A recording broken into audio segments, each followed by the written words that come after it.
नमस्कार। जैसा कि आप देख रहे हैं टाइगर नंबर वन। आज हम लोग यहाँ पर फिल्म का एक मुहूर्त हुआ है और साथ में है सोमिया पोखरेल जी और अन्य स्टार जो प्रोड्यूसर लोग भी हैं। आइए इन लोगों से कुछ खास बातचीत करते हैं और जानते हैं कि ये फिल्म के बारे में क्या क्या विशेष है। सबसे पहले कैसे हैं मैम? सबसे पहले प्रणाम सब लोगों को। और क्या नाम है? भोजपुरी न्यूज़ जितने भी लोग अभी देख रहे हैं सबको प्रणाम। मैं बहुत अच्छी हूँ, आप लोग कैसे हैं? सर आप कैसे हैं? सबसे पहले भोजपुरी चैनल जो भी आदमी देखते हैं, हमारे भोजपुरी जगत को, इस भोजपुरी दुनिया को, जो आज इंडिया में ही नहीं पूरे विश्व में, मतलब जितना बड़ा पृथ्वी बा, पूरा पृथ्वी पर आज भोजपुरी का झंडा कहीं ना कहीं लहराता, हर लेवल पर लहराता। तो सबसे पहले हम भोजपुरी न्यूज़ के और ये भोजपुरी जगत के दिल से, तहे दिल से प्रणाम करे चाहतनी। और शुक्रिया बा कि आप लोग हमके एक काबिल समझ लिया कि हमें बैठे का अधिकारी भइल बनी है। सर पंकज सर, आज रउआर जौन पहचान बड़ुए, एक नाम बड़ुए, कहीं ना कहीं अनेक फिल्म में अपन अभिनय दिले बनी। आज विशेष रूप से टाइगर नंबर वन के मुहूर्त बड़ुए, कैसा लगा था? अ, देखिए, कोनो चीज़ का शुरुआत बहुत ही मुश्किल होला, लेकिन शुरुआत कईल जिंदगी का बहुत बड़ा लक्ष्य होला। अगर हमने शुरुआत कईल जाई तब हमने के लक्ष्य पर पहुंचल जाई। और टाइगर नंबर वन हमने का आज नहीं आदि काल से अगर देखल जाए तो राजनीति जौन बा ये समाज के सुधारे खातिर बनावल जाला।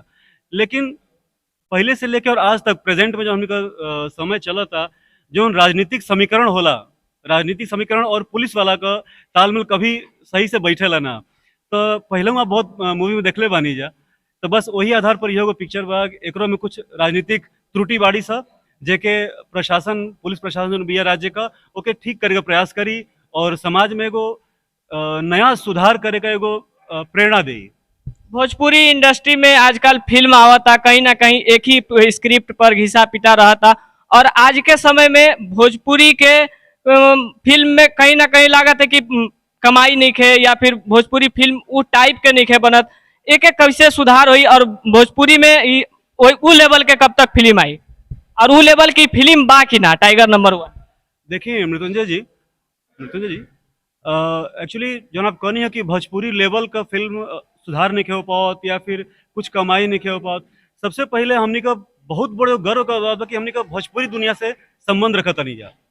अगर हमने आगे चलल जाए तो भोजपुरी फिल्म एकदम सही बा।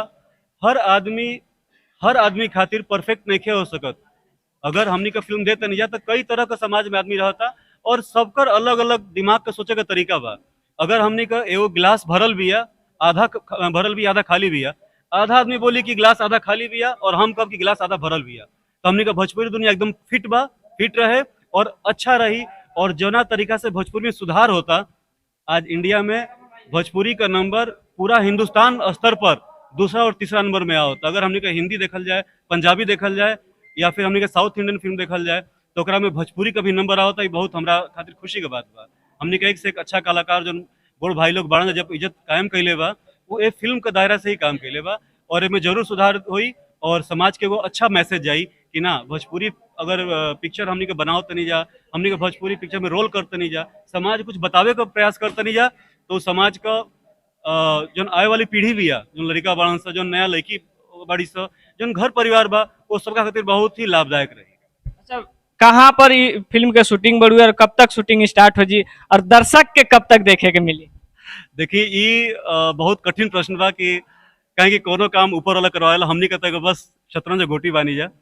प्रयास बा कि ये फिल्म यूपी, बिहार और नेपाल तीनों जगह कुछ अगर पार्ट शूट हुई, और जहां तक रहल साल आप कहने कि कब तक दर्शक के सामने फिल्म आई, तो जरूर प्रयास कर लीजिए कि जल्द से जल्द आपके सामने आवे और आपको प्यार मिले हमनी के। सोमिया जी, आपका पहला फिल्म है और भोजपुरी में फिल्म के दुनिया में आप पहली बार कदम रख रही हैं।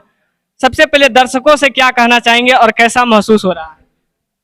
महसूस बहुत अच्छा, क्योंकि हम लोग जिसके लिए मेहनत करते हैं आज मेरा एक फर्स्ट कदम उसमें जा रहा है, तो महसूस तो बहुत अच्छा होता। और भोजपुरी में बोला सब, क्योंकि इतना प्यार मिलल कि आज देखिए एल्बम से लेके भोजपुरी की मूवी तक पुगल बनी। अब इंतजार बाकी बहुत जल्द शूट होगा और रॉलन के बीच में आओ ही। और सबसे पहले तो राउर बोली के हम कदर करब, कहे से कि आप भोजपुरी में एंट्री कर तनी और भोजपुरी फिल्म कर रहल बनी। आप रउआ बोलनी है कि ना हम भोजपुरी में बोलब, कहीं ना कहीं भोजपुरी आज गर्वान्वित महसूस हुई। बहुत ज्यादा काशी तो अपने लिए पता बा कि हम नेपाल से बनी और नेपाल से आके यहाँ काम करतनी, तो भोजपुरी के बहुत ज्यादा हम प्यार करेनी, हमेशा करते रहे। काशी तो एगो लगाव बा भोजपुरी से, हमरा नेपाल से होके भी एगो ऐसा लगाव बा कि हम वहाँ से भागते हुए आके यहाँ काम करतनी। और ये बताई कि भोजपुरी इंडस्ट्री में फिल्म अनेक आवता, लेकिन राउर पहला कदम बढ़ुए, एमे दर्शक के कितना आनंद आई फिल्म में। अब देखिए हमनी के अलग कुछ मेहनत करे के कोशिश करते निसन, त रहल इनके सपोर्ट सबसे पहले तो हमनी अब काम करते निसन ना, तो ये अपने लिए इनके बीच में जब आई तो सपोर्ट करे के देखे के अपने लिए इनके हाथ में बा, बानू पब्लिक के हाथ में बा। तो हाँ, तो अब सबके बीच में इतना मैसेज चल गया बा कि सौम्या के फिल्म आवता, तो बस अपने जितना दर्शक हमरा से प्यार करेनी सबके उसे यही उम्मीद बा कि ढेर सारा ये मूवी के प्यार मिलो और हमार भोजपुरी के कदम के आज यहाँ बात बिहान और आगे जाओ, इतना सपोर्ट करी लगी। अच्छा ये बताइए सौम्या जी, आप छोटा स्तर से उठ के जैसे मान ली टिकटॉक स्टार रही पहले, टिकटॉक से उठ के आज इतना बड़ फिल्म प्रोड्यूस हो रहा बुढ़े, वो फिल्म में मेन लीड में बानी। सबसे पहले बताइए कि भोजपुरी में काम करे में आपके कितना मजा आई। बहुत ज्यादा बहुत ही ज्यादा, क्या बोले मतलब हम बोलनी नू कि हमरा बहुत ज्यादा भोजपुरी में इंटरेस्ट बा और भोजपुरी में काम करे के तो हमारे शुरू से सपना रहे, आज पूरा भी होता।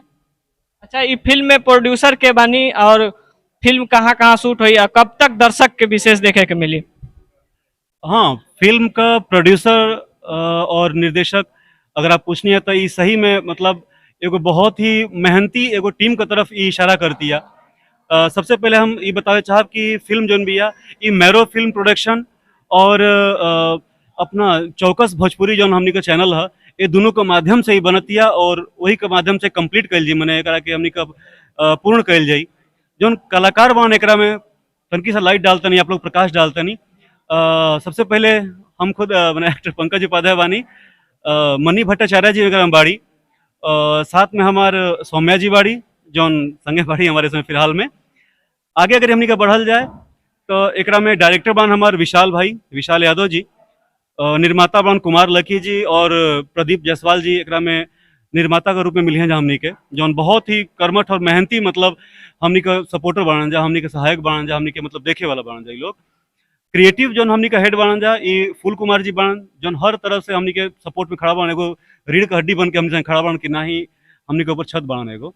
साथ में अजय पटेल जी बनन जोन बहुत ही एगो पावरफुल मतलब हमनी संग एगो टीम बा एकर हिस्सा बनन। तो एक कुल के माध्यम से हमनी के फिल्म के बनावत नहीं और ये हमनी के टीम भी है। आप लोग के अग्रिम बधाई, टाइगर नंबर 1 बहुत बड़ा कमाई करे और भोजपुरी इंडस्ट्री में एक तूफान साबित हो कि आप लोग जो रूप से एक फिल्म के लेके आ रहल बनी कहीं ना कहीं ब्लास्ट होके और मार्केट में बहुत सारा प्यार आशीर्वाद जनता के मिले। आप लोग के अग्रिम बधाई सभी लोग के। जी बहुत बहुत धन्यवाद, बहुत बहुत धन्यवाद हमनी का और भोजपुरी न्यूज़ के, भोजपुरी जगत के एक बार फिर पंकज उपाध्याय की तरफ से, सौम्या जी की तरफ से, मनी जी की तरफ से और हमारे पूरा टीम की तरफ से बहुत बहुत बहुत बहुत तरह से प्रणाम बा और ये चाहता नहीं कि आप लोग का आशीर्वाद हमेशा हम ही बनल रहे। बहुत बहुत धन्यवाद।